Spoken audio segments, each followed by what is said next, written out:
편안하게 앉은 채로 지금 여기에 있는 내 몸과 마음을 그대로 느껴봅니다. 자, 내 마음의 주의를 현재의 내 몸으로 또 마음의 상태로 그대로 편안하게 기울여 봅니다. 그러면 몸이 느껴질 것이고 마음에 어떤 느낌이나 정서가 있는지 또는 생각들이 있는지 그대로 바라볼 수 있는 여유가 생깁니다. 자, 그와 같이 현재의 내 몸과 마음을 있는 그대로 경험하는 그대로 느끼면서 나의 이 알아차리는 마음, 깨어있는 마음을 조금씩 회복해 나갑니다. 자, 내 몸에서 일어나는 경험은 몸의 내부의 경험도 있고 눈을 감고 있다면 들리는 소리 또는 코로 나는 냄새, 몸의 감촉, 이러한 몸의 감각기관에서 일어나는 경험들도 포함됩니다. 그 어떤 것이 경험되더라도 있는 그대로 알아차려 봅니다.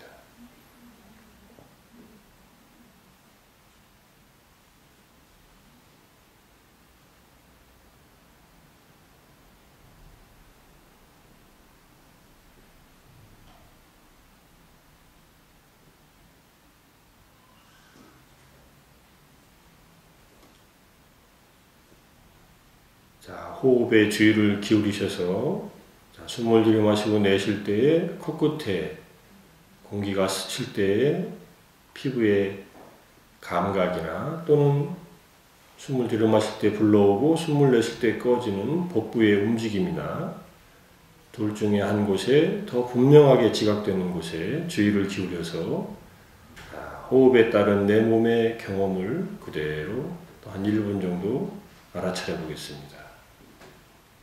자연스럽게 숨을 들이마시고 내쉬면서 그 호흡에 따라서 코끝의 감각, 복부의 움직임 둘 중에 하나에 주의를 기울여서 그대로 알아차려 봅니다.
자, 앉아있는 몸의 자세를 그대로 느껴보십시오.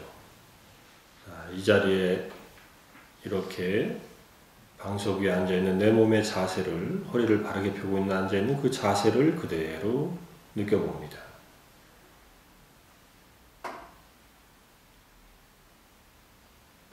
그리고 정수리에서부터 발끝까지 몸의 감각을 쭉 훑어내려가면서 알아차려 봅니다. 정수리에서 어떤 감각이 있는지, 자, 정수리, 그 다음에 이마, 눈 주위, 코, 얼굴, 입 주위, 턱, 목, 어깨, 다시 정수리에서 뒷머리, 뒷목, 어깨. 자, 어깨에서 오른쪽 팔 그대로 알아차려 봅니다. 왼쪽 팔, 다시 어깨에서 가슴, 복부, 또 어깨에서 등, 허리, 허리에서 엉덩이가 바닥에 닿아 있는 감각을 그대로 느끼시면서 이제는 오른쪽 허벅지, 무릎, 종아리, 발목, 발, 왼쪽 허벅지, 왼쪽 무릎, 종아리, 발목, 발, 이렇게 내 몸의 자세와 몸의 감각을 알아차리시면 현재 여기에 이 깨어있는 마음, 알아차리는 마음 또는 마음 챙김, 바른 마음 챙김이 조금씩 회복됩니다. 나의 의식이, 나의 주의가, 마음의 주의력이 현재 여기에 깨어있게 되면 그 마음속에 탐욕과 분노와 무지가 조금씩 덜어내지는 것을 이제 경험할 수 있습니다. 자, 이렇게 알아차리는 마음 또는 마음 챙김을 회복하고 나서 자해의 마음을 간단하게 일으켜 보겠습니다.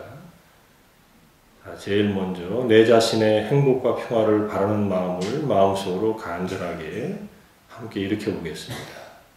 자, 제가 일러드리는 이 문구를 잘 들으시면서 이렇게 앉아서 법을 함께 공부하고 정진하고 있는 내 자신이 정말로 행복하고 평화롭기를 바라는 마음을 일으켜 봅니다. 마음속으로 이 문구를 들으시고 한번 따라해 보십시오. 내 자신이 행복하고 평화롭기를,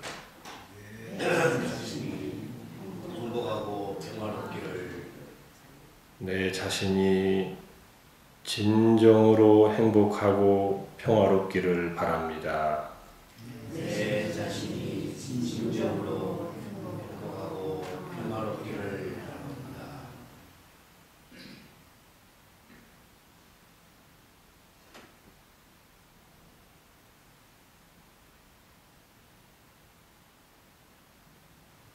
자, 온 우주의 모든 존재들의 행복과 평화를 바라는 마음을 또 일으켜 보겠습니다.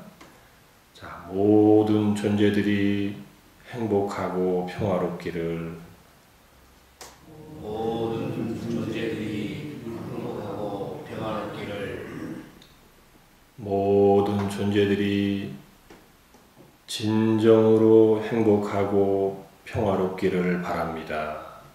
모든 존재들이 진정으로 행복하고 평화롭기를 바랍니다. 자, 마음속으로 모든 존재들의 행복과 평화를 바라는 마음을 이 문구를 통해서 잠시 조금 더 연습해 보겠습니다.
늘 하는 똑같은 명상인 것 같지만은 할 때마다 할 때의 마음 상태에 따라서 느낌들이 좀 달라지는 것 같습니다. 오늘도 명상을 같이 해봤지만은 저 자신도 또 새로운 느낌을 받으면서 오늘 말씀드릴 내용과 연결되어 있기도 하지만은 우리 여기 오늘 일요일날 사복업회 오늘 3월 3일인가요? 3월 3일날 삼복업회에 모이셔가지고 함께 정진하는 이 삶이, 이 현재의 모습이 부처님께서 말씀하신 가르침을 잘 실천하고 있는 삶이구나 하는 그런 생각이 떠올랐습니다. 그래서 안에 말씀을 드리겠지만 먼저 이제 보시하는 삶을 주님께서 살라고 하셨고, 그 다음에 계를 지키라고 하셨고, 그 다음에 명상을 통해 가지고 마음속에 탐욕과 분노를 덜어내서 천상에 갈 수 있는 이 토대를 닦으라고 이렇게 말씀하셨거든요. 이게 제가자들한테 하신 말씀인데 지금 여기 앉아 계신 모든 분들께서 그 실천을 하시고 계시지 않나 이런 생각이 들었습니다. 그러실 것 같습니까? 내가 뭘 했다고 이렇게 생각하실지 모르지만은 적어도 저는 이제 그 시간을 좀 이렇게 너무 길게 보지 말고 한정시켜서 보면은 우리가 법당에 나와서 앉아있는 시간은 보시를 하는 시간이기도 하고 계를 지키는 시간이기도 하고 명상, 수행을 해서 마음을 닦는 시간이기도 하다 이런 생각을 하게 됩니다. 그래서 이 세 가지를 같이 실천하는 마음을 자꾸 길러나간다면은 부처님 법을 만나서 제가자로서 얻어야 될 소중한 어떤 그런 결실들을 얻게 된다 이런 말씀들을 하시니까 그걸 토대로 삼아서 같이 한번 또 공부를 해보겠습니다. 초기불교 산책 오늘은 67쪽에서 73쪽까지인데 책을 한번 다시 이제 읽어보시기를 바라고, 거기에 보면은 지난 시간까지 말씀드렸던 부처님께서 오비구들과 5명의 수행자들과 그 다음에 야사와 그 친구들 55명 합해서 60명의 초기 제자들을 전부 다 아라한으로 이제 교화를 하시고 60명이 아라한이 되었을 때 그때가 바로 첫 번째 우한거가 끝나는 시기하고 겹칩니다. 우기 때는 부처님이 움직이지 않으셨고, 그래서 녹야원, 이시파타나 이 사슴동산에서 우한거를 60명의 아라한을 만들면서 끝내시고 나서 우한거가 끝날 때 이제 해제 때쯤 되겠죠. 해제 날 60명의 아라한들에게 이렇게 얘기를 하세요.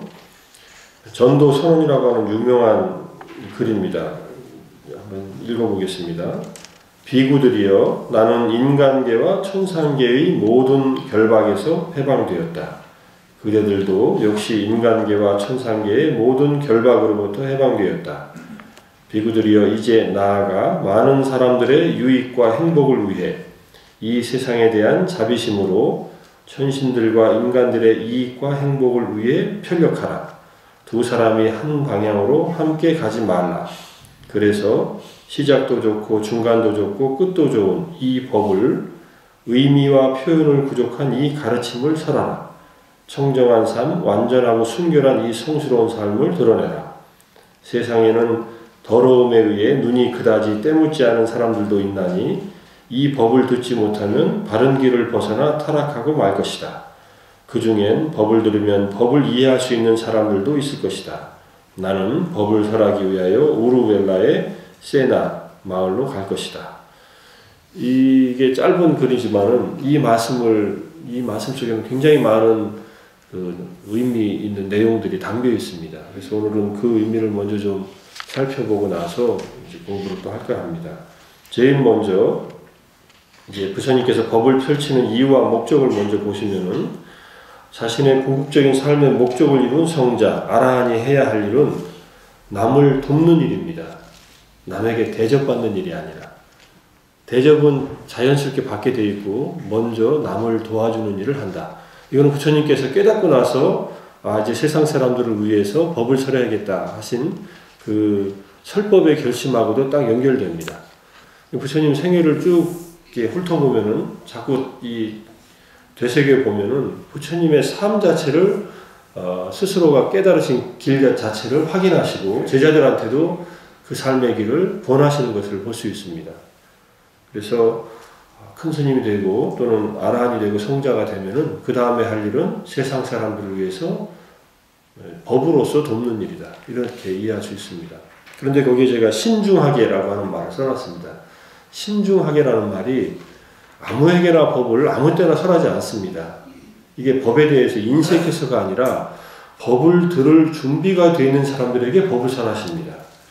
이게 사실은 조금 다릅니다. 이거는 불교의 성격입니다. 부처님의 성향이기도 하고, 법을 들을 준비가 되어 있지 않은 사람들한테 가서 막 법을 설하면서 천국이 가까웠다고 이런 얘기 안 하세요. 마음이 어느 정도 정화가 되어 있고 준비가 되어 있는 사람들을 향해서 천천히 아주 조리 있게 언어, 상대방이 알아들을 수 있는 언어로 법을 설하시는 것이 부처님의 성향이고, 요즘에 불교도들의 성향이기도 합니다. 이것은 불교도들은 아무데서나 전도하지 않죠. 그죠? 인사동 사거리에서 어제 가보니까, 인사동 걸어가 보니까 일본어로, 중국어로 예수 믿지 않으면 어쩌저쩌고 하는 그거 등에다가 이렇게 깃발 같은 거 달고서 그러고 다니더라고요. 관광객들은. 한국 사람들이 이제 다 전도했다고 생각하나 봐요. 그래서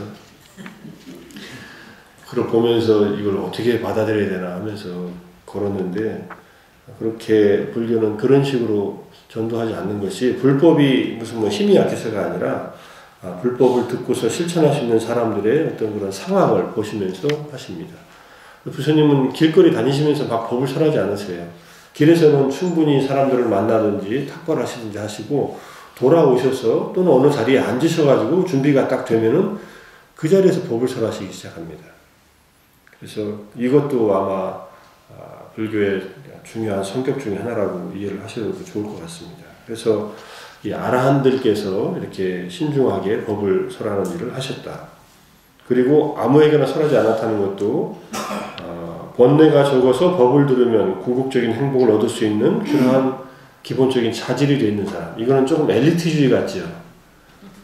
이제 아무한테나 법을 설하지 않았다. 근데 이것은 무슨 학식이 문제가 아니라 지위가, 사회적인 지위가 문제가 되는 것이 아니라 법에 대해서 마음이 열려있는 사람들을 향해서 법을 설했다. 이런 얘기입니다. 법회에 오지 않는 분들한테는 법을 설하기가 참 어려워요.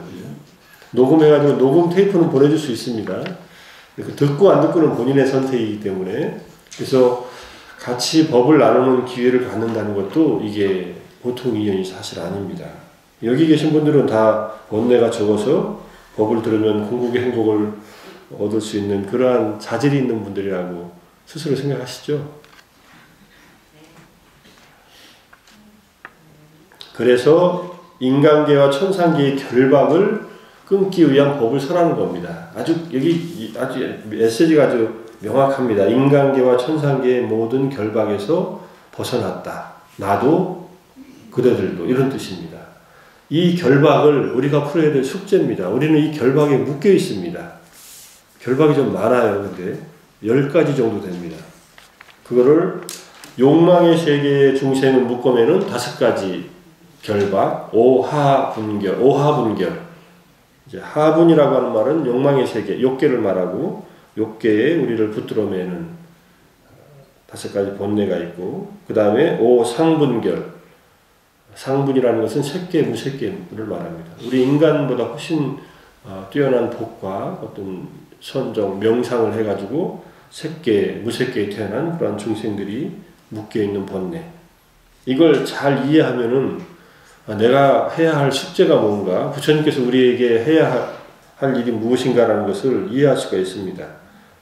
자, 첫 번째는 이 몸과 마음을 구성하고 있는 5 무더기, 오온을 영원한 자아라고 보는 견해, 유심견이라고 합니다.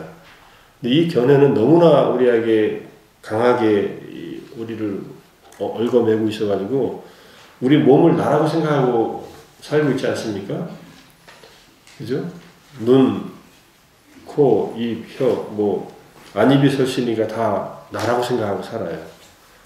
죽을 때, 생명이 끊을 때, 이게 내가 아니었네? 이러고 죽을지 몰라요. 근데 죽기 직전까지는 이 몸뚱아리 나라고 생각하고 삽니다. 몸뚱아리만 나가 아니라 몸에서 일어나는 경험들, 안입이 설신 위에서 일어나는 색성양 위촉법을 보고 일어나는 수많은 경험들, 그 경험의 핵심은 느낌이죠. 그 다음에 인식, 판단, 그 다음에 의지. 이걸 이제 수상사라고 합니다. 오온에서 수상행이라고 합니다. 그러니까 색을 아는 마음이 있고, 색과 식이 있고 색수상행식 할 때, 그 다음 가운데 수상사, 수상행위, 우리 마음속에 일어나는 여러 가지 경험들입니다. 이 경험들을 자아라고 생각합니다. 내가 느끼고 내가 판단하고 내 의지가 일어나고 내가 안다 이렇게 생각하고 삽니다. 생각하고 사는 게 아니라 생각도 안 합니다. 그죠? 생각도 안 하고 딱 붙어 있습니다. 이거를 자기 동일시라고 합니다. 이 몸과 마음의 경험을. 그래서 우리가 반야신경에서 색, 즉 시공, 공죽시색, 수상행식, 역부여시 할 때 그 오온이 공하다는 것을, 무하라는 것을 조견, 오온, 개공 하면은 도일체고역 할 텐데 이게 안 되는 거예요. 그 핵심적인 뿌리는, 불교의 뿌리는 오온이 공하다, 오온이 무하라는 것을 내가 철견하는 겁니다. 철저하게 깨달아 보는 겁니다. 근데 이거는 하도 들어서 그래 색즉시공 정도는 알지라고 생각할지 모르지만 내 몸이 딱 아프거나 내 몸에 딱 이상이 생기면은 그러지 않습니다. 그죠? 내가 아프다라고 생각을 해요. 몸이 통증이 있는 건데 이걸 어떻게 벗어나겠어요? 아침에 거울 보고 오셨죠? 그래도 절에 가야 되니까 선보 옆에 가야 되니까 이쁘게 하고 오시느라고 다 그러고 오셨잖아요. 그리고 나라고 생각하고 보셨잖아요. 저도 옷을 이렇게 입고서 거울 한번 멀리서 보고 왔습니다. 어떻게 보이나 하고. 그렇게 볼 때 나라는 생각이 일어나지 않고 그냥 볼 수 있는가? 그 문제입니다. 이게 아주 우리의 일상생활과 직결되어 있는 이 잘못된 자기 동일시가 늘 바닥에 깔려 있습니다. 고통의 뿌리가 여기에 있다는 것을 철저하게 알면은 이 해방에 이르는 이제 첫 번째 단추가 이제 열리는데 이게 잘 안 되는 겁니다. 그래서 끊임없이 이걸 보는 수밖에 없습니다. 우리의 몸과 마음의 경험을 조금 전에 우리 몸의 자세와 몸의 감각들을 쭉 살폈잖아요. 어떤 걸 느끼셨는지 모르겠지만은 그렇게 살펴진 내 몸의 자세나 몸의 감각이나 호흡이나 이런 것들이 끊임없이 생겨났다 사라지는 경험일 뿐 거기에 나라고 할 만한 것이 없구나 라는 것을 하나씩 확인해 나가는 작업입니다. 시간 남아서 그냥 그렇게 앉아서 명상한 게 아닙니다. 사실은. 거기에 첫 발을 그렇게 디디는 겁니다. 내 몸에 대한 관찰 그리고 내 마음, 느낌, 감각 이것에 대한 관찰이 끊임없이 이어질 때 그럴 때 이 유신견이 조금씩 벗겨져 가지고 유신견이라고 하는 이 잘못된 자기 동일시가 완전히 벗겨져 나갈 때 그때가 이제 수타원, 예륙가에 들어갔다 이렇게 얘기를 합니다. 아직 우리는 예륙가가 아직 성취가 안 됐으니까 유신견에 붙들려 있다라고 보시면 됩니다. 이것이 있으면은요 인생이 참 불편해집니다. 인생이 불편한 채로 살고 있어요 사실은. 그런데도 이걸 못 벗어나고 있어요. 이게 그래서 속박되어 있다, 결박되어 있다, 꽉 묶여 있다라고 그렇게 얘기를 하는 겁니다. 이거 누가 묶어놓은 게 아닙니다. 내가 아직 스스로가 이 몸과 마음이 나라고 하는 생각으로 스스로 묶어놓고 있는 겁니다. 어느 누구도 나를 이렇게 결박하고 있는 존재가 밖에 있지 않습니다. 내 속에, 내 안에 있는 이 번뇌가 나를 스스로로 묶고 있다 이렇게 보면 됩니다. 그 다음에 두 번째가 사성제와 삼보에 대한 의심. 특히 이제 사성제 고집멸도에 대한 의심이나 또는 불법성 삼보, 그 다음에 계에 대한 의심. 삼보와 계에 대해서 우리가 지켜야 될 5가지 계에 대해서 더 이상의 의심이 없이 확고하게 마음에 자리 잡은 것을 수타원이라고도 합니다. 수타원이 되는 길에는 2가지 길이 있습니다. 나중에 배우겠지만 하나는 앞서 말씀드렸던 오온에 대해서 끊임없이 관찰을 통해서 이 법을 관찰한다고 합니다. 법을 스스로가 체험하는 겁니다. 오온의 무상고무한을 체험해서 자기의 지혜로서 꿰뚫고 들어가는 법을 따라가는 법의 실천을 따라서 스스로 법을 체험하는 수타원들이 있고 두 번째는 삼보와 계에 대해서 확고한 믿음을 일으켜서 믿음을 따라가는 수타원이 있습니다. 이 믿음을 따라가는 수타원은 요즘에는 거의 보기 어렵습니다. 이는 부처님과 인연이 있는 또는 아라한들과 인연이 있는 그러한 제가자들 또는 제자들이 일으켰던 그러한 깨달음의 방식입니다.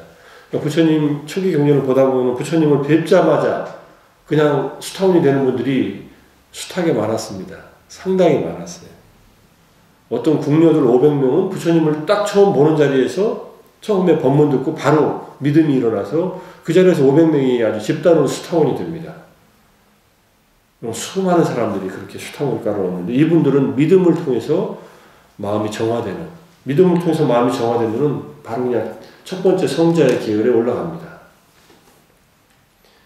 이렇게 되면 얼마나 좋겠어요, 그죠? 부처님 딱 뵙자마자 존경하는 부처님에 대한 믿음이 확고하게 자리 잡아서 그냥 번뇌가 끊어집니다. 이 번뇌가 끊어진 게 앞에 세 가지 번뇌가 끊어지는 거예요. 그 다음에 계율이나 금기에 대한 집착인 계금치견까지가 이 세 가지가 딱 떨어져 나갑니다. 다시 말하면은 사견이 잘못된 견해나 회의적인 의심 같은 것이 완전히 없어지면은 기본적으로 수타원의 예류의 깨달음에 들어간다. 이런 뜻입니다. 이게 만만치 않습니다. 우리들은 두 번째나 세 번째에 대해서는 어느 정도는 갖고 있지만은 첫 번째 유심견을 끊기가 쉽지 않기 때문에 끊임없이 우리의 내적인 경험에 대한 통찰을 통해서 유심견을 끊어내는 그러한 수행을 하고 있다. 이렇게 보셔도 됩니다. 자, 그 다음에 네 번째, 다섯 번째가 욕망과 분노입니다. 욕망은 감각적 쾌락에 대한 욕망입니다. 감각적 쾌락은 안입이, 설, 신, 이 다섯 가지 감각 기관으로 쾌감을 찾는 것, 즐거움을 찾는 것을 감각적 쾌감을 향한 욕망이라고 합니다. 연세들이 드시니까 많이들 가라앉으셨죠? 그러시죠? 뭐 웬만한 거 봐서 뭐 마음이 많이 동하지 않으시죠? 뭐 소리 웬만한 거 들어도 시끄럽다 정도지 뭐 소리에 끌려가지고 막 마음이 동요해서 소녀시절처럼 막 이렇게 들뜨고 그러시지 않으시죠? 왜 저런 걸 듣고서 애들이 열광하는지 잘 이해가 안 가시는 그런 면이 있을지 모르지만 모르겠습니다. 요즘에 뭐 소녀시대니 무슨 뭐 카라니 뭐 이런 한류 열풍을 일으키는 그런 노래를 들으면 저희들은 오히려 싫어할 텐데 서양의 좀 전 세계 사람들이 열광을 하는 그러한 노래들을 들으면은 왜 저런 노래를 듣고 저렇게 좋아할까? 저는 왜 저런 춤을 따라할까? 그런 이상한 생각들이 드는데 저도 아마 9세대라서 그런지 모르겠습니다만 어쨌든 그런 감각적인 자극에 대해서 별로 욕망은 일어나지 않는데 그렇지만 끊어지는 것이 아니기 때문에 자기가 좋아하는 대상을 보든지 좋아하는 소리를 들으면 좋아하는 소리가 이제는 판소리가 되든지 아니면 옛날에 50년대, 60년대의 그런 노래가 되든지 그런 노래들은 또 향수가 70, 80의 노래를 들으면 또 향수가 일어날지 모르겠지만은 어쨌든 그런 소리에 대해서 아직 욕망이 남아있다는 얘기입니다. 이것이 남아있는 한은 우리는 욕계를 벗어날 수 없습니다. 내가 욕계를 벗어날 수 없는 상태에 있구나라는 것을 이해하라는 그런 얘기입니다. 그리고 분노는 이거는 이제 짜증이나 슬픔이나 분노 이런 것들은 욕망이 이루어지지 않을 때 내가 원하는 것이 이루어지지 않을 때 생겨나는 것이기 때문에 욕망과 분노는 함께 짝을 이루어서 같이 있습니다. 그러니까 그렇게 좋아하는 사람이 그렇게 미워하는 사람이 될 수 있는 거예요. 좋아할 때 욕망으로 좋아했다면은 그 욕망을 얻을 수 없다는 상대방에게 바로 화가 나고 짜증이 나는 겁니다. 그래서 그냥 어쩔 수 없이 그냥 사는 경우가 많이 있죠. 그래서 이 다섯 가지 이 오하분결을 우리가 여기에 매여 있다. 근데 이 뒤에 것들은 어느 정도 알 수 있는데 첫 번째 것이 가장 어렵다. 이걸 이해를 하셔야 됩니다. 이 몸과 마음에 대한 자기 동일시, 잘못된 이 견해가 결국은 우리를 이 욕망의 세계에 붙들어 내놓는 그런 아주 선봉장이 되어 있다. 이 얘기입니다. 여기 이 중에서 몇 개라도 1, 2, 3번을 끊는 게 일단 우선 과제고요. 순서가 1, 2, 3번이 먼저 끊어지고 4, 5번이 약화돼서 사다함, 일례가 되고 4, 5번이 완전히 끊어지면은 욕계의 세계에 돌아오지 않는 성자인 불환이 됩니다. 아나함이 됩니다. 그래서 아나함이 된 채로 만약에 이 생에서 생을 마치면은요, 정거천이라고 하는 색계 사선천에 태어납니다. 색계 사선천이 5가지로 되어 있는데 신, 정진, 염, 정, 해라고 하는 5근의 그 힘에 의해서 5근이 갖춰진 정도에 따라서 지혜가 많은 분이 가장 높은데, 그 다음에 믿음이 강한 분이 가장 낮은 데로 해가지고 오정거천에 태어나서 거기에서 아라한이 됩니다. 그러면 아라한이 된 채로 상당히 오랜 세월을 천상에서, 색계 천상에서 삽니다. 괜찮으시겠죠? 제가 하고 싶은 일이 금생에 불안가를 얻어서 내생에 정거천에 가서 아라한이 되는 일인데 금생에 그렇게 될까 모르겠습니다. 빨리 놓고서 수행을 하든지 해야 될 텐데. 근데 이런 길을 간 분들이 제가자들로서도 많이 있었습니다. 실제로 부처님 당시 때.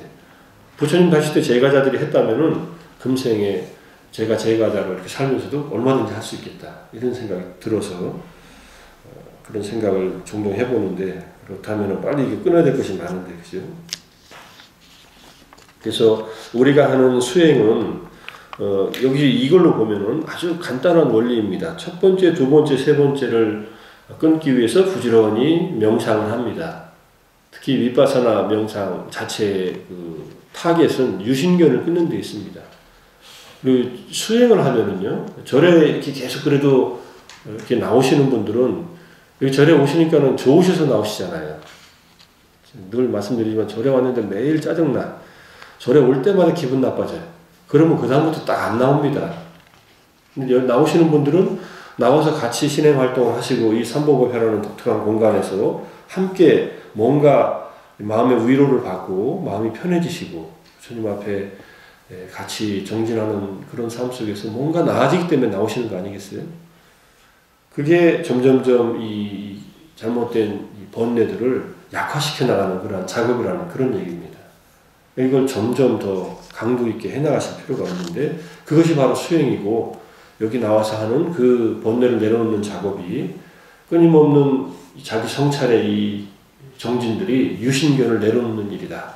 이렇게 이해하시면은, 절에 나와서 점점 고집이 세지면은, 점점 내가 유신견이 세지는 거구나, 강해지는 거구나, 이렇게 느끼셔도 좋고, 이게 점점 약해지고, 마음이 좀 부드러워지고, 주변을 이해하는 힘이 좀 넓어지고, 나 자신에 대한 잘못된 생각에 점점 사로잡히지 않는 그러한 삶을 조금씩 펼쳐나가게 된다면 유신견이 사라지는 것이다. 그래서 우리가 윗바사나 명상을 통해서 끊임없이 자기 몸과 마음을 관찰하는 이유는 이 몸과 마음에서 우리는 그 어떠한 나라고 할 만한 것을 발견할 수 없다는 것을 확인하기 위한 작업입니다. 아주 방법이 간단하면서도 아주 초지일관되게 연결되어 있습니다. 몸과 마음을 끊임없이 관찰하라.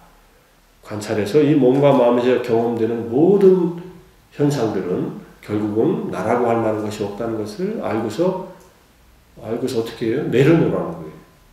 어떤 경우에도 묶이지 말고. 근데 이것을 제대로 이해를 못하면은 한 경험마다 자기가 자꾸 엮어들고 얽혀들게 됩니다. 그것을 내려놓는 작업을 하는 것이 바로 수행이다. 이렇게 이해하시면 돼요. 이거는 머리를 깎고 안 깎고 절에 있건 세속에 있건 똑같습니다. 누구한테나 부처님이 똑같은 원리로 말씀하셨는데 이 원리를 적용해서 수행을 할 만한 사람들은 아까 법을 들을 만한 준비가 되어 있는 번뇌가 적은 사람들에 해당하기 때문에, 번뇌가 너무 치성하면은, 너무 많이 일어나면은 이게 잘 안 들립니다. 무슨 소리인지. 그래서 삼보에 대한 확고한 믿음을 갖추고, 여기서 세 번째 계율이나 금기에 대한 집착이라고 할 때 이 계율은 불교의 계율, 5계를 말하는 것이 아니라 불교 이외에 다른 어떤 습관적인 계율들이나 금지하는 조항들 있지 않습니까? 금지 조항은 지역마다 시대마다 다릅니다. 저는 어렸을 때 무슨 얘기를 제일 많이 들었냐면요, 문지방에 앉지 말라, 베개 세워놓지 말라. 왜 요즘도 그러신가요? 베개 위에 앉지 말라. 베개 위에 앉지 말라는 건 이해가 돼요. 그 베개를 머리에 비고 자니까. 근데 문지방에 앉지 말라는 얘기는 아직도 이해가 안 돼요. 문지방에 앉으면 복이 나간다네. 그죠? 예? 그러니까 들어오는 복을 막는데 문지방에 앉으면, 들어오는 복을 맞이한다고 생각은 왜 안 하시는지 모르겠어요. 문지방에 앉아서 어서 들어오세요라고 생각 안 하고 거기서 앉아서 막는다. 복이 들어올 때 문지방을 통해서 들어오나 봐요. 그죠? 그런 게 우리들에게 깔려있는 금기조항이에요. 아마존의 어떤 부족에 가면 거기에 금기조항들이 있습니다. 그죠? 어느 지역에 가면 거기에 또 금기시하는 조항들이 있어요. 그래서 그걸 안 하면은 이제 복이 들어오고 행복해진다고 생각하는 겁니다. 과연 그럴까요? 라고 생각해 보라는 거예요. 문지방에 앉아서 놀기가 편하면 문지방에 앉아서 놀아도 된다는 얘기예요. 근데 어디서부터 어떻게 유래된 것인지 몰라도 그런 유래들을 가지고서 우리는 지키고 살고 있지 않느냐. 그리고 거기에 너무 집착하고 있지 않느냐. 이런 얘기를 하시면서 거기에서 벗어나. 그래서 5가지 계, 살생하지 말라, 도둑질하지 말라, 그다음 잘못된 음행하지 말라, 거짓말하지 말라, 술을 마시지 말라. 이것이 우리를 자유롭게 하는 그러한 삶의 도덕적인 규범이고 그 외의 것들은 그렇게 크게 생각하지 않아도 좋다. 이게 부처님의 가르침입니다. 이 5가지도 참 힘들죠. 자, 그렇게 이것이 힘들다는 것을 알면서도 계속 지켜나갈 때 인간으로서의 품위를 유지할 수 있다. 이렇게 얘기하고 인간으로서 품위 유지하는 게 사실 참 어려운 일이에요. 그죠? 저 사람은 참 그래도 사람답게 살아서라고 그런 소리를 듣는다는 것이 참 어려운 얘기입니다. 사람답게 살았는데 남을 위해서 살면은요, 이게 이제 천상으로 가는 길입니다. 불교에서 천상 가는 길은 내면의 자기 정화와 외부의 사람들을 도와주는 일도 이 2가지로 이루어집니다. 어려운 일은 아니에요. 근데 하기가 어렵죠. 머리를 이해하는 것은, 그거 지금부터라도 하면 되지 하는데, 시간이 너무 늦었거나 또는 기회가 없거나 할 때가 많습니다. 그래서 시시때때로 기회가 달 때마다 하시라는 얘기예요. 그게 이제 이 5가지 욕망의 세계에서 벗어나기 위해서 해야 할 일입니다. 욕망을 벗어나기 위해서 우리는 보시를 하고 계를 닦고 그 다음에 악의 분노를 극복하기 위해서 마찬가지로 보시를 하고 자해명상을 하고 그렇습니다. 자해명상을 아까 잠깐 해보시니까 어떠세요? 기분이 좋으셨어요? 기분이 좋으신 것은 계속 하셔야 됩니다. 나를 기쁘게 하는 것은 계속 해야 됩니다. 그리고 그 자애의 마음을 닦는다는 것은 저도 요즘에 계속 다시 이제 그런 경전들을 보면은 부처님이 너무 많이 강조하셨어요. 그래서 제가자로 살면서 가장 쉽게 할 수 있는 마음 기르는 방법이고 이거는 범천에 가는 길이다. 색계의 천상에 가는 길이다. 이렇게 계속 강조하셨습니다. 색계의 천상에 가기 전에 가려면은 살아서 이 자비이사의 사무량심을 부지런히 닦아라. 이렇게 얘기를 하세요. 근데 너무 방법들이 이렇게 복잡하지 않은 방법들이 있는데도 잘 안 하고 삽니다. 그리고 그냥 욕망과 분노에 얽혀가지고 그냥 옆집에서 윗집에서 시끄럽게 한다고 거기에 그냥 화를 내가지고 갑자기 올라가서 불을 지르지 않나 이런 일들 하고 다짜고짜 그냥 불을 질렀다면서요. 얼마 전에는 죽인 사람도 있으니까. 뭐가 그렇게 우리를 이렇게 화를 내게 하는지 몰라도 너무나 우리 주위에 내 마음에 안 든다고 또는 나를 성가시게 한다고 화를 내는 일이 많아가지고 참 큰일입니다. 화가 밖으로 나가지 않고 자기 안으로 들어오면 자기를 죽이는 거예요. 그래서 자살률이 지금 우리나라에 가장 높지 않습니까? 이거는 개인적인 문제라기보다는 사회적인 문제이기 때문에 빨리 더 사회 전체 안전망을 더 구축해 나가야 되는데 쉽지 않은 일인 것 같습니다. 10만 명 중에 뭐 34명씩 죽는다면서요, 한국 사람들이. 1등이랍니다, 1등. 죽기 전에 누구라도 옆에 딱 한 사람이라도 자기 말을 들어줄 사람이 있다면은 자살을 안 한다고 합니다, 사람들이. 그래서 옆에 만약 그런 위험이 있는 사람들이 있다면은 말을 걸어주고, 말을 좀 나눠주는 것이 사실은 생명을 살리는 일하고 직결되어 있으니까. 우리에게 당면한 이 4가지, 5가지 오화분교를 항상 생각하고 나는 어떤 것에 묶여 있는가 라고 자꾸 돌아봐야 이것을 지피지기면은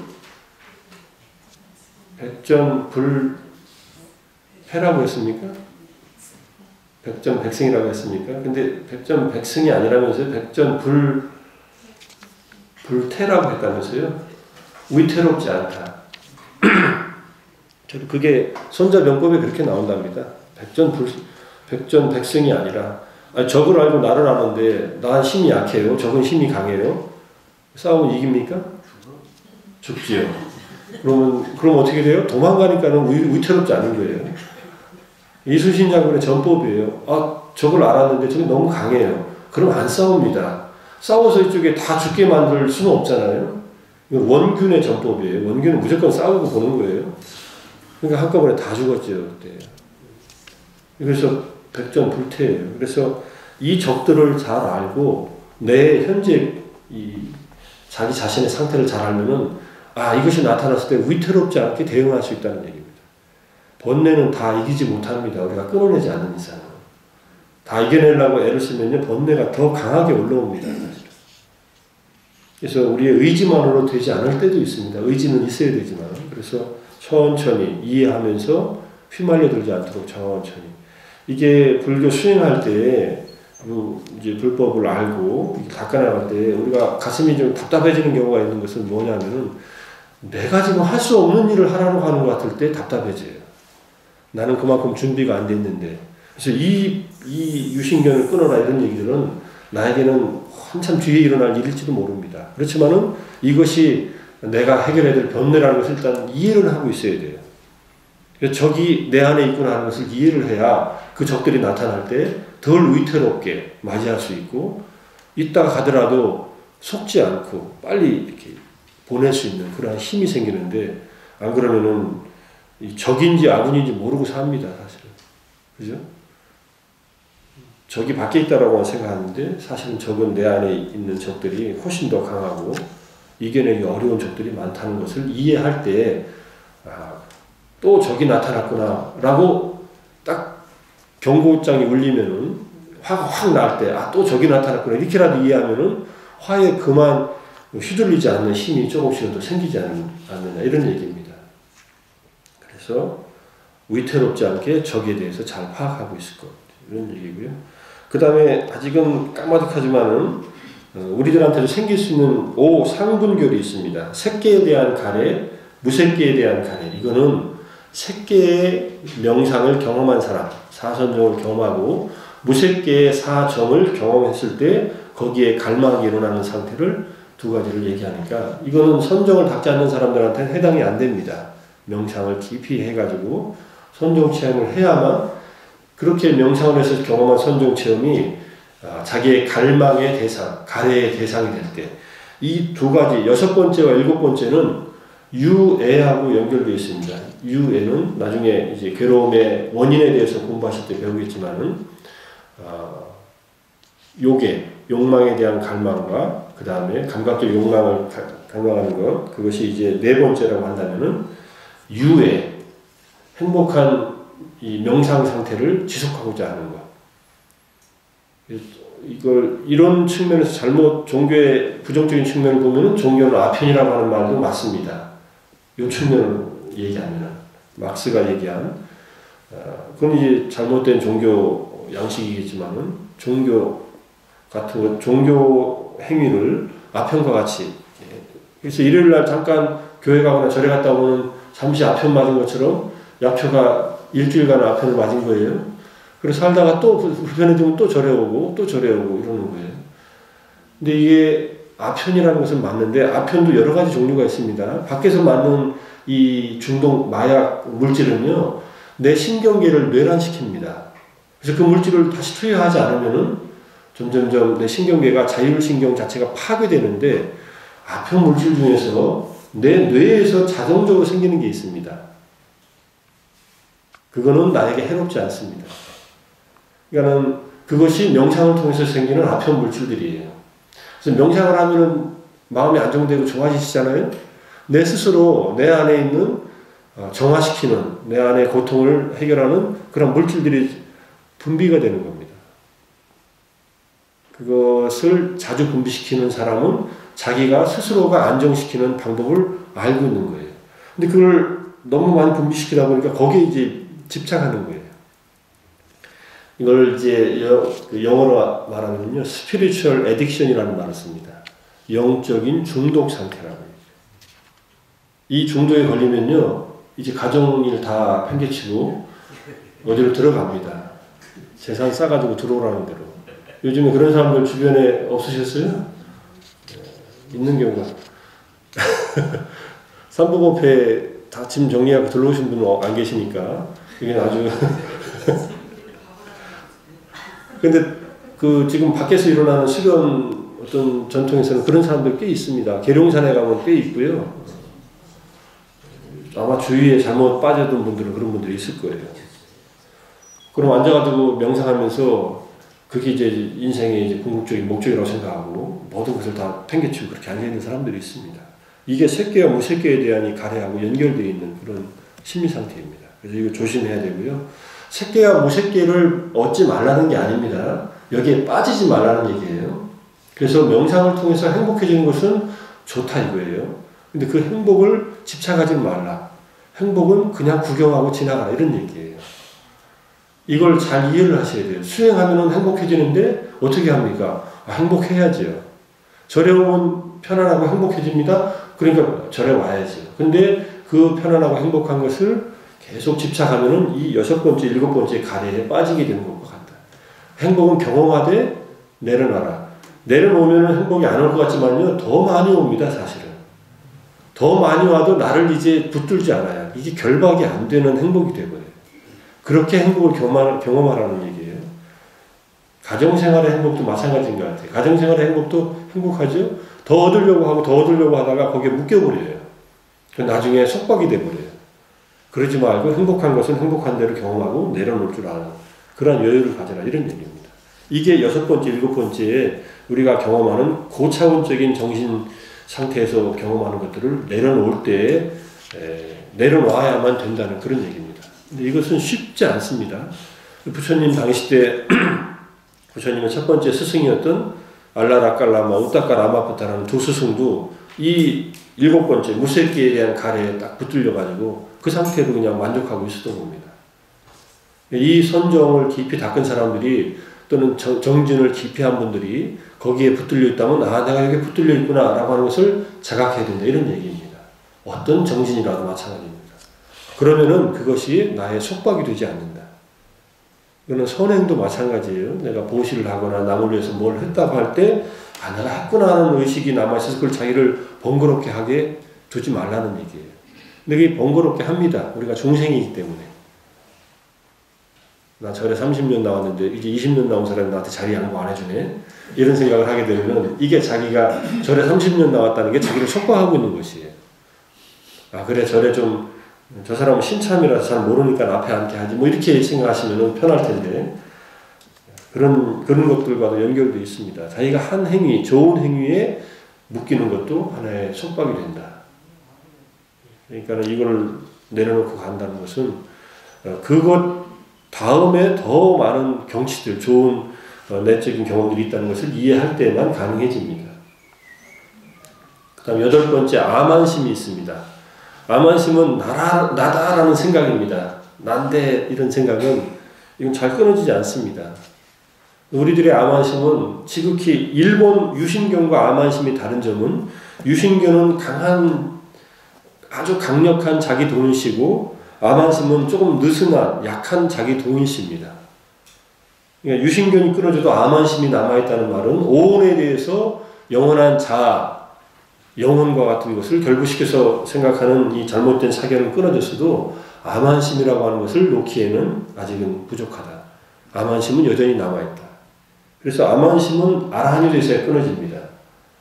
그래서 내가 아만심이 나는 없어. 저 사람은 참 아만심이 없어. 이렇게 얘기하면은요, 첫 번째 유신견이든지 또는 아만심이 좀 적은 사람은 있습니다. 자기 주장이 좀 적고 남의 말을 잘 듣고 남과 잘 조화를 이루고 하는 사람들이 있어도 아만심이 강하다고 할 때는 내가 아직 아라한이 못했구나 이렇게 생각하시고 이것이 나를 속박하고 있구나. 이걸 어떻게 좀 부드럽게 할까 이렇게 생각을 하시라는 얘기입니다. 그래서 아라한이 되기 전까지 나라는 생각이 아직 남아있다. 그 다음 9번째는요. 안정되지 않은 상태인 미세한 불안감이 있습니다. 아라한이 되기 직전에 아라한한테도 있다는 얘기예요. 우리들은 어떻습니까? 상당히 불안하지는 않아도 늘 불안한 경우가 많지요. 그죠? 여러 가지 경우들을 겪으면 이러다가 어떻게 될까? 3차 핵실험 했는데 그 다음에는 서울로 폭탄이 날아오고 나니까 이런 불안감. 제가 이 얘기를 왜 하냐면요. 영국 사람이 3년 전에 한국에 처음 왔는데 한국에 와보니까 놀랬대요. 자기는 영국에 있을 때 한국을 늘 뉴스를 들으면 북한과 연결된 뉴스를 들으니까 이 나라는 굉장히 불안하겠다. 유일하게 정전 상태, 휴전선이라는 선이 구해져 있는 분단 국가는 세계에서 유일한 나라입니다. 그리고 우리가 잘 사는 거 보면 참 신기하죠. 와가지고는 한국 사람들이 아무렇지도 않게 사는 걸 보고서 놀랬대요. 아니 저기 조금만 올라가면 저기에 이쪽으로 포를 겨냥하고 있는 북한 사람들이 있는데 왜 서울 사람들은 이렇게 편안하냐는 거예요. 그게 영국의 심리학자인 데이비드 브레이저 박사가 와가지고 저한테 하는 얘기였어요. 왜 한국 사람들 참 편안하게 잘 산다고. 근데 겉으로는 편안하게 보여도 다 속에 힘든 것들이 다 있잖아요. 멀리서 보니까 편안해 보이는지 아니면 일단은 자기가 선입견을 갖고 왔다가 선입견이 사라지는 경험을 했는지 몰라도 다 불안합니다. 아란이 되기 전까지 불안해요. 그래서 우리의 평소에 중생으로서의 불안함도 이건 굉장히 강한 불안이고 이 불안을 통제를 못하는 상태가 오면은 이제 좀 약물 치료도 받고 상담도 받고 해야 되지만은 근본적으로 불안한 상태입니다. 이게 근본적인 불안함을 불교에서는 고라고 얘기하는 겁니다. 고진멸도의 고는 그런 불안한 상태예요. 불편한 상태. 그래서 내가 편안해, 나는 그냥 요즘 살만해 하면은요, 그 불안을 잊고 있는 거예요. 진짜 불안하지 않은 게 아니라 그냥 무덤덤한 상태를 편안하다고 생각하고 사는 겁니다. 그렇다고 일부러 나는 뭐가 불안하지 라고 불안을 떠올릴 필요는 없어요. 아, 내가 지금 무덤덤한 상태에 있구나 라고 해서 인정하고, 근데 내가 지금 진짜 편한가? 돌아볼 필요는 있다는 얘기입니다. 근데 여기서 말하는 불안은 무명이 끊어지지 않아서 남아있는 그 불안입니다. 마지막에 무명이에요. 그래서 10번째 무명이 끊어지면은, 무명은 이제 사성제에 대한 무지니까, 우리가 계속 배우는 내용은 이 무명을 끊기 위해서 하는 공부니까, 무명이 거칠게 드러나는 것이 회의적 유신견이나 회의적 의심이나 계금치견 같은 것이고, 잘못된 견해이고, 바닥에는 무명이 깔려있다. 이 고진멸도에 대해서, 자기의 본질에 대해서 이해하지 못하는 이 무명이 결국은 우리를 속박하고 있다. 이렇게 보시면 됩니다. 그러니까 우리의 경지는, 부처님께서 말씀하신 이 경지는 이 무명을 끊는 데 초점을 맞춰져 있습니다. 그래서 이 무명을 끊었기 때문에 이 부처님께서 아라한들에게 나도 인간계와 천상계의 이 결박, 속박에서 완전히 벗어났고 그들도 인간계와 천상계의 결박에서 벗어났다. 이렇게 얘기를 한 겁니다. 그래서 천신들도 이 6가지, 6, 7, 8, 9, 10은 벗어나지 못해 있는 상태입니다. 적어도 아라한이 되기 전까지는. 천신 가운데서는 아까 말씀드렸듯이 천신이 돼서 아라한이 된 분들이 있기 때문에 이 3계에는 아라한들이 많이 계십니다. 실제로. 인간 세계에도 없다고 볼 수는 없습니다. 그런데 한 가지 주의할 점 중에 하나는 누가 아라한인가 하는 것은 알기 어렵습니다. 그래서 누가 깨달았는지, 한국엔 깨달은 스님이 몇 명인지 이런 고민을 할 필요가 별로 없습니다. 그 스님이 하는 말이 나에게 도움이 되고 내 이 결박을 푸는 데 도움이 되면은 갖다 쓰면 됩니다. 어떤 분이 설법을 하시더라도 또 어떤 책을 읽었더라도 불법에 근거한 책이라고 한다면은 그렇게 이해를 하셔야지, 누가 깨달았느니, 누가 수타원을 이뤘느니, 사다원을 이런 생각을 하면요, 중생으로서 머리만 아파지고 마음이 불편해져요. 요즘엔 깨달은 스님이 누가 있는가 이런 생각이 떠오르면은 내가 또 잘못된 나를 번거롭게 하는 그런 고민이 일어나고 있구나 이렇게 생각을 하는 얘기입니다. 이건 제가 한 말이 아니라 부처님이 하신 말씀이에요. 부처님께서 경전에 이런 분별을 일으키면은 마음이 편치 않다. 그러면은 어떻게 해야 되느냐? 부처님 또 하신 말을 인용하면은 스스로 검증해 봐라. 부처님도 자기도 검증해 보라고 하세요. 참 부처님 공평한 분이에요. 내가 한 말과 내가 한 행위와 나의 일거수일투족을 옆에 가서 봐봐라. 내가 어떤 말을 하고 어떤 행위를 하고 사는지를 내 마음까지는 모르더라도 충분히 검증해 보면은 저 사람의 말과 행동은 이게 일치하는구나. 저 사람은 말한 대로 살고 또 사는 대로 말하는구나 하는 것을 알면은 그러면 그 사람은 의지할 만하다. 근데 말하는 것이 진리의 법도에 맞고 행동하는 것이 법도에 맞으면 그렇게 스스로 검증해보라는 말이 있습니다. 검증해보라는 그런 마츠마니카의 검증자경이라는 경전이 있습니다. 그래서 그런 경전을 봐도 그렇고 스승을 택할 때 깨달았다 안 깨달았다 남이 말한 것이 중요한 게 아니라 스승 옆에서 꾸준히 스승을 만나가지고 이제 가르침을 공부하면서 그런 것을 판단해보라 이런 얘기들이 나옵니다. 이게 10가지 번뇌예요. 숙제 많죠. 그래서 이 10가지 번뇌가 사실은 우리에게 있기 때문에 우리는 속박되어 있고 이것들을 풀어나가는 작업들을 하는 것이 불법의 공부다. 교리를 공부하는 게 불법의 공부의 첫 걸음이라고 한다면 이걸 이해하고서는 내 마음 안에서 이것들을 적을 이제 알아가는 과정을 점점점 익혀나가야 된다. 이런 얘기입니다. 그래서 이분들이 이제 법을 설하게 되는데 뒤에로 보시면 전도의 방법이 있습니다. 전도의 방법은 의미와 표현을 부족한 언어로 처음도 중간도 끝도 좋은 가르침, 법을 설하는 것입니다. 법을 설할 때 가장 중요한 것은 알아듣는 말로 상대방이 알아듣는 말로 해라 이런 뜻이에요. 여기 제가 앉아가지고 팔리어로 한다든지 영어로 한다든지 잘못하는 뭐 또 일본어로 한다든지 이러면 안 된다는 얘기예요. 알아듣는 말, 그 다음에 의미를 담고 있고 표현도 부족한. 부처님은 언어를 사용하실 때 굉장히 신중하게 정확한 언어를 사용하실 때 이렇게 볼 수 있습니다. 단어도 그렇게 사용하세요. 단어들도. 근데 우리가 남들에게 부처님 법을 설해줄 때도 의미와 표현을 잘 담고 있는 언어를 써야 된다.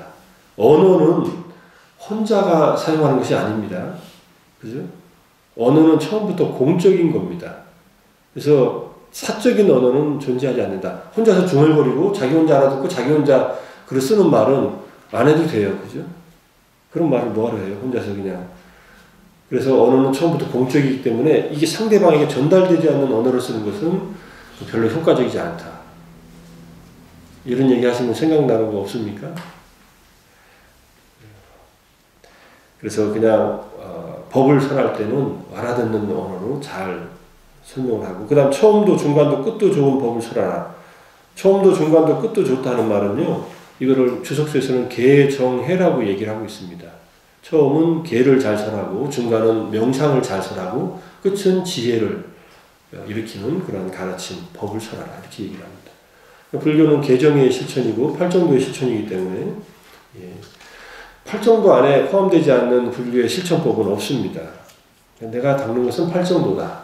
그것은 계정예로 축약되고 생활의 규범과 그 다음에 명상, 마음을 가라앉히고 행복하고 명상과 지혜를 일깨우는 오온의 이 몸과 마음의 경험에 무상고무아를 깨닫는 지혜 이것을 포함한 가르침을 잘 설하라 이렇게 얘기를 하신 겁니다. 이것은 부처님이 이미 깨달으셨고 아라한들도 이미 다 깨달은 그러한 내용들입니다. 그래서 부처님께서 법문을 하시는데 초기 승단에서 이런 얘기가 나옵니다. 어떤 바라문 형제가 아주 베다에 능통한 바라문 형제가 이제 승단에 들어온 스님들이 여러 가지 이제 사투리로서 얘기하는 것을 듣습니다. 인도의 현재 공용어가 18개라고 제가 알고 있거든요. 18개가 공용어고 인도의 지폐를 보면요 18개의 말로 쓰여 있대요. 이게 오루피다 하는 것을 저렇게 써놨대요. 그리고 실제로 사용하는 언어는 그보다 더 훨씬 많습니다.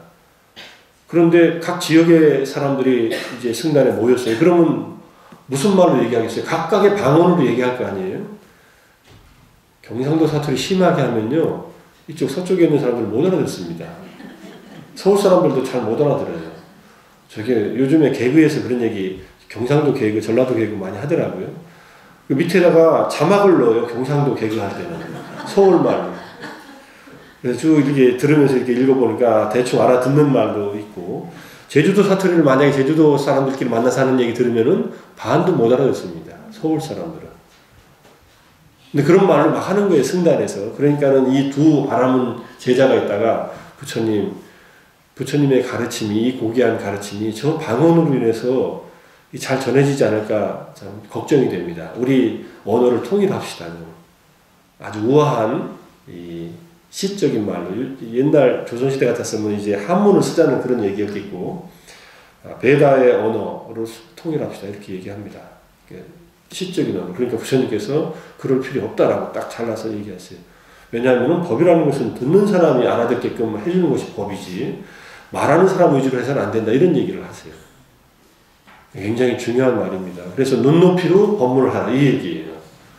유치원생들한테 대학원 무슨 미적분을 가르치지 말라. 더하기 빼기도 모르는데 이런 얘기도 됩니다. 그래서 이거는 굉장히 능숙해야 돼요. 법을 가르치는데. 그래서 눈높이의 법문을 알아듣는 언어로 하라 이런 얘기를 하셨어요. 그래서 지역마다 각각의 언어를 사용하게끔 열어둡니다. 이것이 불법을 전하는 데는 굉장히 효과적이었는데 나중에 불법을 모으려고 하니까는 조금 어려운 면이 있었던 것도 사실입니다. 그래서 초기 불교 경전을 나중에는 팔리어로 통일한 얘기도, 팔리어는 이제 방언이 아니라 부처님께서 쓰셨던 말이니까 결국은 하나로 통일돼 가지고 경전의 언어가 전해 내려오고 있지만은 본래 언어는 팔리어는 아닙니다. 각각의 언어들이 있기 때문에. 그래서 한역의 경우도, 중국의 한역도 금강경 같은 경우도 제가 알기로도 여러 개로 번역되어 있습니다. 법화경만 3가지로 번역되어 있습니다. 지금 현재 남아있는 것만. 제일 먼저 정법화경, 그 다음에 묘법연화경, 그 다음에 천품법화경 이렇게 3개로 번역되어 있어요. 금강경도 지금 우리가 독송하는 구마라집의 금강경, 현장스님의 금강경, 그 다음에 또 다른 분들의 금강경, 금강경만 해도 한 6, 7가지 정도 되는 걸로 알고 있습니다. 하나만 번역되어 있으면 됐지 자꾸 번역을 했겠어요? 자기가 마음에 안 드는 거예요, 역자가. 그리고 자기가 설명하려면 자기 언어로서 다시 번역을 해놔야 됩니다. 그래서 지금 현재 초기 불교도 이제 초기불전연구원에서 강목 대림스님이, 그 다음에 한국 팔리 성전협회에서 전재선 선생님 두 분이 다 번역해놨지만은 이게 또 마음에 안 들면 또 다른 버전의 번역들이 또 나오게 되어 있습니다. 이건 잘못된 게 아니라 좋은 시도들입니다. 그래서 부처님의 경전은 끊임없이 새롭게 번역을 하면서 전해져야 된다. 그러니까 번역하는 일은 굉장히 어려우면서도 필요한 일이죠. 자, 거기 중간쯤 보시면요. 차제설법이라고 나와 있는 부분이 있습니다. 처음과 중간과 끝, 이런 말을 이렇게도 이해할 수 있습니다. 처음에는 보시, 지계, 천상의 가르침을 일단은 설해라. 이 말이 좀 되죠? 이게 부처님이 처음 만나셨을 때 제가자 야사한테 처음 가르쳤던 내용이고, 제가자들을 만나시면은 보시하라 이렇게 가르치십니다. 보시하라라는 말은 욕망을 덜어내라 이런 뜻이에요. 욕망이 우리를 욕계에 붙들어 매고 있는 가장 큰 돌덩이 같은 번뇌라고 한다면 그것을 덜어내는 것을 나누어라 이렇게 말씀하신 거예요. 한 경전을 보니까 보시의 공덕이 크다는 것을 알면은 보시를 안 하고서는 못 견딜 텐데 이런 경전이 있더라고요. 이것을 아주 적나라하게 우리 현대적으로 풀면요. 보시는 투자하는 거라는 소리예요. 누구한테 투자하느냐? 자기 계좌에 투자하는 거예요. 근데 당장은 자기 주머니가 비는 것 같이 생각이 되는 거예요. 근데 실제로는 자기 주머니가 비는 게 아니라 더 많은 결실을 가져온다 이런 얘기입니다. 그래서 보시를 하라. 보시 뭐 7가지 보시, 3가지 보시, 뭐 여러 가지 보시가 있지만은 자기가 누군가에게 나눠줄 수 있는 것을 나눠라 이런 얘기입니다. 이것이 내 삶을 가볍게 하고 욕망에서 점점 벗어나게 한다. 보시 여러 가지가 있으니까 보시 중에서 법을 나누는 보시가 최상이다. 모든 보시 중에서 법보시가 모든 보시를 능가한다. 이런 말씀도 있기 때문에 법을 나누려면 법을 뭐 있어야지 법을 나눌 거 아니에요. 법을 나눠주기 위해서는 최상의 보시를 하기 위해서는 내면의 법을 체험하라 이런 얘기입니다. 쉽게 말하면 부지런히 정진해서 개정의 사막을 내면화시켜라. 내 것으로 만들어라. 이런 얘기가 되겠죠. 그 다음에 계를 지키고 천상에 가기 위해서 명상을 하라. 천상에 가기 위한 명상 또는 수행은 사무량심을 대표적으로 꼽을 수 있습니다. 사무량심만 말씀하신 건 아니더라도 자비사의 사무량심을 닦아라. 이걸 먼저 얘기를 하세요. 그 다음에 그걸 알아들어요. 그리고 부처님에 대한 믿음이 생기면은 그 다음에 감각적 욕망에 만족과 위험과 벗어남을 얘기합니다. 감각적 욕망은요, 인간을 만족시켜줍니다. 아침에 공양하고 오셨으니까 지금, 그래도 지금 점심때가 돼가니까 다시 또 드셔야죠. 감각적인 이 음식, 우리의 욕구를 만족시킬 수 있는 것은 즐거움이 있습니다. 이게 즐거움이 없다면 우리가 빨리 해탈할 거예요. 감각적인 쾌락을 느끼면서 괴롭기만 하다면요, 점점점 벗어날 텐데 그렇지 않다는 거예요. 근데 이 만족, 지난 시간에 안수정동 말씀드릴 때에 그 넝쿨에 매달려가지고 벌집에서 떨어지는 꿀이 똑똑똑 떨어지는 그 꿀맛이라는 거예요. 우리의 감각적인 즐거움들은. 음식도 그렇고 눈에 보이는 것도 귀로 들리는 것도 다 그렇다는 거예요. 그런데 이 만족이 위험하다는 거예요.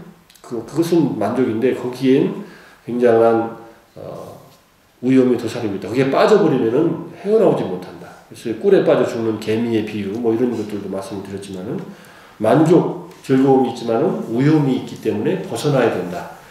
근데 완전히 벗어난다고 해서 불교가 전부 다 고행을 강조한 것은 아니기 때문에 벗어날 때 감각적인 만족을 기본적으로 생명을 유지하고 안정을 얻을 정도로 유지한 채로 그다음 거기에 매이지 않아야 된다. 이게 중도의 가르침입니다. 그래서 욕망에 대한 욕망을 덜어놓기 위해서 수행하는 것이 이제 본격적인 사성제 이해고 8정도의 수행입니다. 불교의 수행, 그래서 아까 색계 무색계 말씀드렸지만요, 색계 무색계에 가면은 감각적 욕망이 없어집니다. 더 이상 작동하지 않습니다. 왜냐하면은 감각적인 욕망으로 얻어지는 이 즐거움과 색계의 선정에서 얻어지는 즐거움은 비교가 안 됩니다. 이걸 16분의 1에도 미치지 못한다. 부처님 종종 이런 말씀 해주세요. 우리말로 하면은 세 발의 피다 이런 뜻이에요. 맛있는 거 먹어서 얻는 이 즐거움은 명상하면서 얻는 즐거움에 비유하면 비유도 안 된다는 거예요. 어떤 즐거움도. 그때는 음악도 소음이 돼버려요. 좋은 음악도 아무리 좋은 클래식 명곡이라 하더라도 이게 시끄러운 소리로 들린다는 거예요. 이미 마음이 고요하게 앉아있고 안정되어 있고 그런 명상의 깊은 체험을 하면은 그래서 이제 이 사성제 8정도를 닦아가지고 색계선 이상의 어떤 선정을 경험한다거나 또는 내면의 번뇌를 없애기 위한 이 계정의 사막을 닦는 것을 통해가지고 마지막에 성자가 되는 길을 천천히 가르치셨어요. 처음에는 보시지계 천상, 중간에는 감각적 욕망의 만족과 위험과 벗어남, 그 다음에 마지막으로는 사성제 8정도를 설해서 지혜를 얻기 위해서 이제 성자의 길에 들어서게 하는 것이 처음도 중간도 끝도 좋은 법이다라고 이해할 수 있습니다. 어떤 사람들은 그래서 처음만 듣고 말지요. 아직 준비가 안 돼 있으면. 어떤 사람들은 중간까지 듣고 마는 사람들도 있습니다. 어떤 사람들은 끝까지 다 듣고서 이제 완전히 자기의 해탈, 자유를 얻는 사람들도 있습니다. 금생이 어디까지 하고 가실래요? 처음만 듣고 가실래요? 처음이라도 잘하면 좋죠, 그죠? 처음만 잘해도 다음에 인간으로 태어날 수 있습니다. 내 생을 기억할까요? 금생은 너무 늦었으니까. 그렇게 생각하실지도 모르겠지만 부처님 마지막 제자는 80세가 넘어가지고 부처님보다 나이가 많은 수바따라는 제자는 그때 만나가지고 부처님을 나중에 나오겠지만 그때 그날로 아라한이 됩니다. 물론 이분은 수행을 하시던 분이니까 수행자의 신분이었지만 그래서 금생 너무 일찍 포기하지 마시고 숨이 떨어지는 그날 그 순간까지 명상 수행을 계속 하겠다 이렇게 마음먹고 가셔야 됩니다. 가실 때. 가실 때 불안하고 후회에 막 떨다 가시면요 그때 그 불안과 후회가 상당히 많은 영향을 미칠 수도 있습니다. 물론 그것도 그냥 나타나지는 않습니다. 자기가 지은 잘못된 행위의 결과로서 죽을 때 강하게 나타나는 업이 생기지만은 죽기 직전까지 끊임없이 정진하고 수행하는 모습으로 연보를 해도 좋고 또는 기도를 해도 좋고 하지만은 또는 자유의 마음을 끊임없이 일으키다가 죽음의 순간을 맞이하게 되면은 이제는 범천으로 가는 거나 뭐 극락세계에 가시거나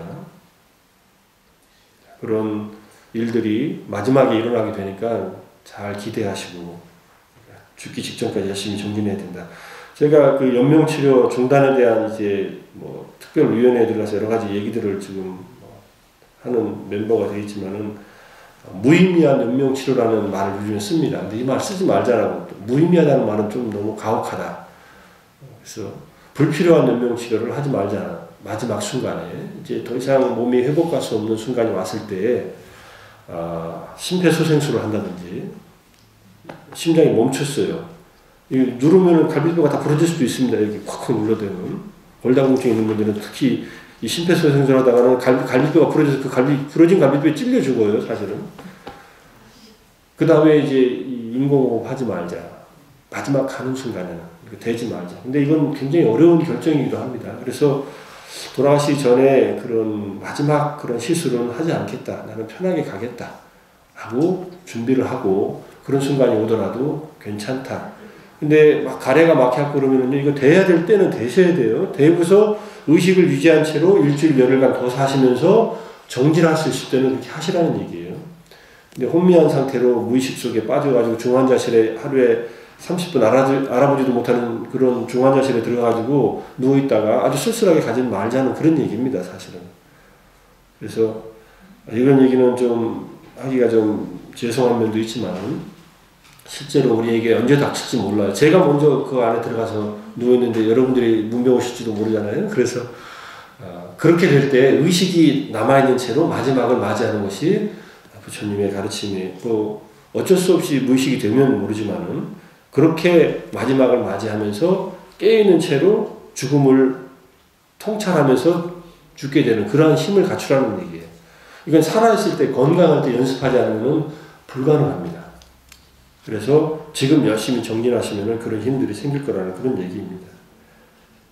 그래서 우리가 죽기 직전까지 어디까지 처음도 중간도 끝도 좋은 것을 다 경험하고 갈 것이냐, 처음 중간까지 갔다 갈 것이냐 하는 것은 자기가 정진하는 그 힘에 따라서 달라집니다.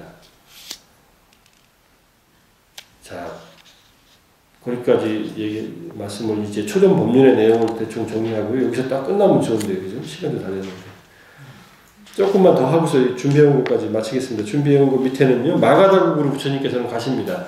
부처님이 60명에, 이때 부처님이 36이에요. 이제 정말로 혈기왕성한 젊은 나이인데, 60명의 제자들은 대부분 나이들이 많습니다. 아니면 비슷한 또래의 젊은이들도 있었지만은, 그래서 아라한들을 다 어디서 모이자라고 다시 얘기도 안 하세요. 다 흩어집니다. 근데 흩어져도 다 그 지역이기 때문에 자주들 또 서로 만나죠. 부처님께서 마가다국으로 가시는데 그 이유가 출가 후 부처님께서 마가다국으로 가셔서 빈비사라 왕과 만납니다. 빈비사라 왕은 부처님보다 나이가 몇 살 어립니다. 한 4, 5살 정도. 그 다음에 빈비사라 왕과 약속을 합니다. 그때 빈비사라 왕이 만나가지고 제안을 했을 때 자기의 신하가 돼가지고 이 마가다국을 같이 다스리자는 제안을 했을 때 나는 출가를 한 놈이고 그런 왕자 출신으로 출가를 했다라고 하니까는 당신이 그러면 깨달으면 나를 좀 찾아와서 나를 좀 제도해달라, 가르쳐달라고 이렇게 얘기를 한 그 약속을 지키기 위해서 내려갑니다. 그리고 또 하나는 마가다국이 당시 종교 문화의 중심지였기 때문에 부처님의 전도 전략 중에 하나라고 볼 수 있습니다. 부처님은 그냥 시골 마을 다니면서 전도하신 게 아니라 사람들이 많이 모이는 곳에 가셔서 법을 설하셨어요. 그것이 핵심적인 도시들이 있습니다. 마가다국의 왕사성, 라자가, 그 다음에 코살라국의 사바티, 사위성, 이 두 군데가 핵심 두 거점입니다. 요즘 한국으로 말하면 서울과 부산이에요. 이렇게 보면은. 그래서 이 두 거점을 중심으로 왕래하시고 다른 국가들도 가시면서 법을 설하시는데 이 두 나라에서 주로 법을 많이 설하셨는데 가시다가 부처님께서 고행을 하셨던 숲이 우르벨라의 고행림인데 그 지역 근처에 카사파 삼형제 이 세 사람이 우르벨라 카사파, 나디 카사파, 가야 카사파 이 불을 섬기는 결발 외도라고 되어 있더라고요. 제가 책에는 바라문이라고 되어 있는데 바라문이라고 해도 머리를 이렇게 상투를 틀고 이렇게 수행하는 사람들, 불을 섬기는 사람들 뭐 이렇게 얘기를 하는데 결발외도인 카사파 삼형제를 만납니다. 이건 율장에 자세하게 나옵니다. 율장 마하바카라고 하는 곳에 자세히 나오는데 여기를 먼저 찾아와서 이 자세한 내용을 제가 좀 한번 살펴보니까 제일 처음에 우르벨라 가서 큰형을 만납니다. 그래서 부처님께서 오늘 하룻밤 묵어가려고 하는데 괜찮겠습니까? 처음에 만나자마자 뭐 한판 벌린 게 아닙니다. 부처님은 굉장히 신중하신 분이어서 사정을 천천히 보십니다. 그러니까 나는 괜찮소만은 지금 비어있는 곳이 우리가 지금 모시는 용, 동룡이라고 그래요. 동룡이면은 요즘 이런 뱀이 있다면은 큰 코브라입니다. 킹 코브라 같은. 킹 코브라들은 다른 뱀들도 먹고요. 굉장히 인도에서는 이 코브라들은 신으로 추앙받습니다. 금년이 뱀의 해지만은 뱀이 그렇게 사악한 짐승만은 아닙니다. 큰 뱀들은 아주 그래서 스리랑카나 인도 같은 데서는 뱀을 죽이지 않습니다. 뱀을 잡으면은 다른 곳에 놔주고 그래요. 특히 코브라들은 신성시하니까. 거기 움막밖에 없다라고 해서 글로 들어가십니다, 부처님이. 아이고, 이제 저 사람 이제 죽었네 하고서 이제 글로 보내요. 들어가서 용과 부처님이 이제 한판 대결을 벌려요. 근데 뭐 우리가 보기에는 둘이서 있었으니까. 근데 부처님은 이렇게 생각하시고 용을 제압하셨다 그래요. 저 용의 피부와 살과 어느 것도 내가 손상시키지 않고 저 용을 내가 제압해야겠다. 이런 마음을 먹으시고, 용이 불을 뿜으니까 불을 뿜는 용은 드라곤인데, 그죠?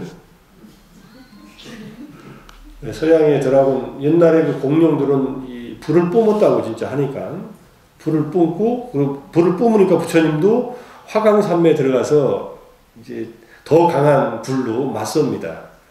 화강산매라는 것은 몸에서 불을 일으키는 산매, 마음에 불을 일으켜서 몸에서 불이 일어나는 산매. 나중에 부처님이 쌍신변이라는 걸 보여주시는데, 야, 이런 것도 우리가 부처님이 계셔서 보여주셨으면, 야, 저렇구나 하고서, 잘못하면 현혹되고 잘하면 믿음이 생길 텐데, 그래서 밖에서 볼 때는 그 안이 헐헐 타고 있는 거예요. 드디어 죽었구나. 저 사문이, 젊은 사문이 들어가서 이제 저 동료한테 이제 드디어 재물이 됐구나라고 생각하는데, 아침에 이제 부처님의 바루에다가 용을 이렇게 담아가지고 이렇게 나와요. 용이, 큰 용이 여기 도마뱀처럼 작아져가지고 여기 갖고 나, 당신들이 섬기던 뱀이 이겁니까? 이렇게 보여줘요. 그러니까 다들 깜짝 놀라요. 이 사람 고수구나 하는 것을 놀랍니다. 이게 부처님이 신통력을 첫 번째 보여준 내용이에요. 그러니까 부처님이 종종 신통력을 보이시는데, 이 신통의 힘으로 다스릴 제자들은 신통으로 보여줍니다. 그리고서는 이 가섭, 이 형제가, 그래도 가섭 형제들은 아직 제자가 안 됩니다. 대화를 나누고 하다가 우르벨라 가섭이 자기가 아라한이라고 생각을 하고 있어요. 그리고 자기가 아라한이라고 부처님한테 얘기를 해요. 그러니까 부처님께서 당신은 아라한이 아닙니다 라고 대놓고서 얘기를 하세요. 아라한은 이런 사람입니다 라고 얘기하면서 쭉 법을 설하니까 나중에 그 법문에 감화돼가지고 이제 부처님이 제자가 됩니다. 한 사람이 제자가 되면요, 그 밑에 제자들은요 다 제자가 돼요. 이건 뭐 일망타진하는 거예요. 그래서 500명이 제자가 되고, 그 다음에 나디가섭에 300명, 그 다음에 그 가야가섭에 200명 해가지고 아주 3명을 교화하니까 1000명의 제자가 생긴 거예요. 1250인 중에 1000명입니다. 이게 나중에 250인은 이제 사리푸타와 모갈라나가 이끌 같이 출간 산자야의 제자 250명에서 1250명의 아라한들이 생기는데, 이 1000명이 함께 부처님의 제자가 됩니다. 이건 인도의 풍습입니다. 나보다 고수인 사람 밑에서 대론을 하거나 대적을 해서 제자가 되면은 둘 중에 하나의 길이 있다 그래요. 그 지역을 떠나든지 그 사람 밑에 제자가 되든지. 이건 굉장히 합리적인 방법이죠. 그래서 여기서는 제자가 되는 방식을 택해서 제자가 됩니다. 1000명의 제자가 생겼어요. 갑자기 부처님이 혼자서 가셨는데, 혼자서 1000명의 제자를 만들고 마가닥으로 가시는데, 가시는 도중에 산 위에서 1000명의 이 불을 섬기던 이 수행자들한테 불의 법문을 하세요. 따끈한 법문을 하십니다. 이게 불의 법문이 법화경에 나오는 3개 화택의 법문과 연결되어 있습니다. 불의 법문을 하시는데, 불의 법문은 두 가지 종류로 되어 있는데, 기본은 우리가 감각기관이 감각 대상을 만날 때마다 불이 타오르고 있다, 이렇게 얘기를 합니다. 지금 눈에서 불이 납니까? 귀에서 불이 나나요? 눈에 보이지 않는 불이 속에서 타고 있다는 거예요. 그게 탐욕과 분노와 무지의 불이 타고 있다는 얘기입니다. 이 불은 속에 있습니다. 근데 이게 눈으로 대상을 딱 볼 때 타올라요. 귀로 소리를 딱 들을 때 타올라요. 그래서 힘든 거예요. 이 불이 타오르기 때문에. 이게 잠재된 번뇌가, 그러니까는 이 제 밑에 이 불들이 잠재돼서 글씨가 남아있는데, 이것이 대상을 만나면 팍팍 튀어올라서 불꽃이 일어나는 거예요. 그래서 탐욕의 불, 분노의 불, 무지의 불이 끊임없이 타오르고 있다. 이것을 끄지 않으면 안 된다 라고 하는 법문을 쭉 하시면서 가시니까 이 1000명의 제자들이 그 불의 법문을 듣고 전부 다 아라한이 돼요. 이런 사태가 일어납니다. 그래서 안이비 설신의 6가지 감각기관이 6가지 감각대상 색성향 미처법을 만날 때마다 일어나는 탐진치의 3가지 불을 꺼라. 불을 섬기던 사람한테 불의 법문을 하는 게 얼마나 생생했겠어요. 이제까지 섬기던 불이, 밖에 있던 불이, 불은 6가지도 인도에서는 신입니다. 불의 신을 아근이라고 그래요. 아근이. 우리 아궁이가 거기서 나왔다는 말도 있어요. 아궁이 안에 불이 있잖아요. 그건 굉장히 의미가 있는 말인 것 같아요. 인도의 그 핵탄두를 아근이라고 합니다. 인도 사람들은 미사일을 만들어서 핵탄두에다가 아근이라고 이름 붙여놨어요. 이 불의 신이 이 핵탄두도 사실은 불이죠, 그죠? 엄청난 에너지를 무의미하게 이렇게 무기로서 만들어가지고 서로 그냥 겨냥하고 있는. 그래서 이 아궁이 불을 다스리는 것이, 그러니까 불을 섬기던 사람들에게 불을 다스리라 하니까는 딱 와닿는 거예요. 이게 부처님이 눈높이 법문 중에 하나입니다. 이런 법문들을 계속 하시지만은, 그래서 그럼 나는 어떤 불이 타오르고 있는가? 이걸 우리가 살펴봐야죠. 이제 내 안에 있는 불, 내 안에 있는 불씨가 언제 발화되고 있는가? 이것을 보지 못하면은 우리는 끊임없이 삼계 화택에, 이 삼계 욕계, 무색계의 이 화택에 살고 있으면서 그 안에서 장난감 가지고 놀고 있으면서 행복하다고 생각하고 살고 있는 그런 철부지 어린아이들과 같은 신세라는 얘기입니다. 그게 우리 삼계 화택에 비유하고 여기 불의 법문에 비유하고 이게 맞아떨어지는 그런 내용입니다. 그러니까 우리는 눈으로 볼 때 어떤 불이 일어나고 있는가, 아니면 불이 꺼져 있는가. 그러니까 이 불이 꺼진 상태를 열반이라고 하는 거예요. 그래서 열반이라는 말은 본래 불이 꺼진 상태를 의미하는 말, 그래서 시원해진 상태, 청량해진 상태를 의미하는 말로도 쓰이는 말도 여기에 의미가 있습니다. 불이 너무 꺼져갖고 다 식어버리면은 그 어떻게 사느냐, 사는 재미도 없지 않느냐 이렇게 생각할지 모르지만은 꺼져봐야 알죠, 그죠? 진짜 불이 꺼지면은 진짜 살맛이 난다는, 아니면 삶의 진정한 행복을 경험한다는 그것이 열반의 어떤 행복이라고 하는 말씀을 하십니다. 그래서 오늘부터 또 한 달간 어떤 불에 내가 이제 타오를지, 또는 어떤 불을 좀 더 약화시키고 살아올지를 잘 고민을 하시고, 눈의 대상을 볼 때 타오르는 불, 귀로 소리를 들을 때 타오르는 불, 가장 어려운 불은요, 생각이 일어날 때 이 타오르는 불을 바로 보는 겁니다. 생각은 좋은 생각, 싫은 생각, 분별하는 생각들이 일어날 때 타오르는 불마다 알아차리지 못한다면은 불길에 휩싸여서 살게 됩니다. 그래서 이 불길에 휩싸이는 삶을 조금이라도 더 줄이고, 조금이라도 더 줄이기 위해서 같이 공부를 하고 수행을 하고 하는 것이니까, 한 달 동안 또 불을 잘 끄시고 다음 달에 뵙기를 원하고, 요 뒤에부터는 이제 사리불, 목련, 그 다음에 마하가섭, 존자 비롯한 초기 승단에 대한 말씀을 좀 더 드리겠습니다. 어쨌든 불 잘 끄셔가지고 아주 청량한, 그 다음에 시원한 그런 내적인 평화를 조금씩이라도 매일매일 경험하시면서 사시길 바라고 이만 마치겠습니다. 자, 감사합니다.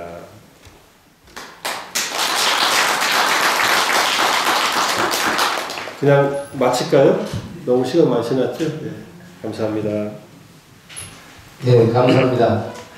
불을 더 쉽게